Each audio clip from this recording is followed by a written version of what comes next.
if you're the Rockets and you got a chance to go get a Kevin Durant or a Giannis or God forbid a Ja Morant or a Zion Williamson, like some upper level star, do you press that button? Or are you like, let's let this grow and simmer for a bit before we go add a 30-something-year-old vet to press the fast forward button on this? I think that the time for growth is over for a couple of players on the roster, and I'm specifically looking at Jalen Green, because Jalen Green is that extension's about to kick in next year, and if the Houston Rockets need to make a move, that's probably the trade asset that's at the top of their list in terms of money wise, in terms of another franchise being like, he's going to be in year 5. He could probably figure it out for us. I think that's the best way to probably convince a team currently. So I feel like anything that can get you off of Jalen Green and then some assets that you have, I feel like because there's enough of a core of Houston left in terms of Şengün, in terms of Amen Thompson. I mean, Amen Thompson, Tari Eason, whenever they're in the lineup together, wings are having trouble dribbling, right? Yes. I think that there's enough there for Houston to, and I'm not always the biggest fan of let's press the superstar button that doesn't really match the age range of our core. But I feel like at this time, this Houston Rockets team with Jalen Green has hit a ceiling.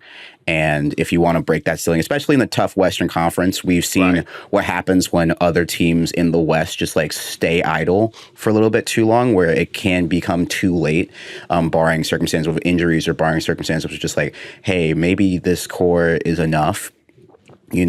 But I think that it's time for Houston to make a swing, especially with what they have, for sure, because it's a great team. It's a great team in terms of how they play, their play style.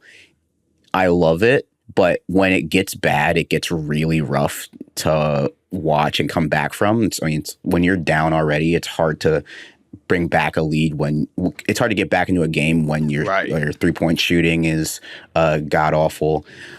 So I feel like they have their identity. It's just a matter of tweaking certain things for them. So now that it's funny you say that. I think about it now.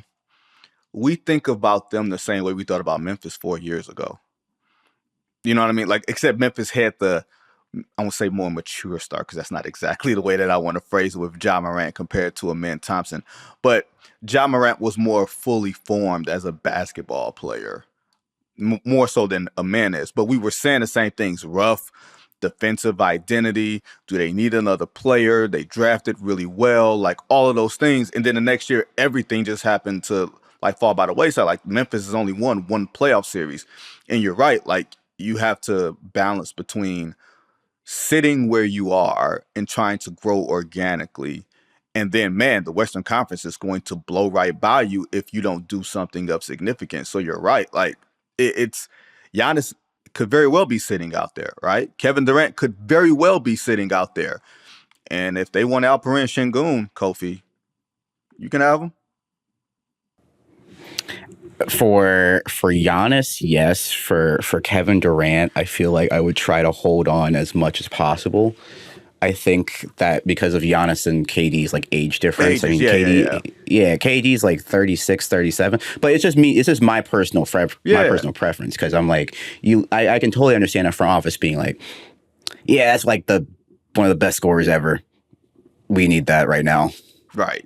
We can have So I feel like the Giannis thing is really interesting, because that team, I'm just like, it depends on who they give up, of course, but I can see that team being like, oh my goodness, that's an absolute powerhouse. And I feel like that's a move. I'm like, this changes everything, like pretty much everything, honestly, especially in the terms of the Western Conference landscape, because I feel like that would affect what other teams would do. And of course, the difference between the Western Conference and the East is like, I've always found it very funny, because it's like the Eastern Conference is like, hey, you could like sleepwalk your way to a 7 or a 6 seed. And then the Western Conference is like, hey, bro, if you're not messing around, you're gonna miss the play-in. Right. I've always found that dynamic just so funny.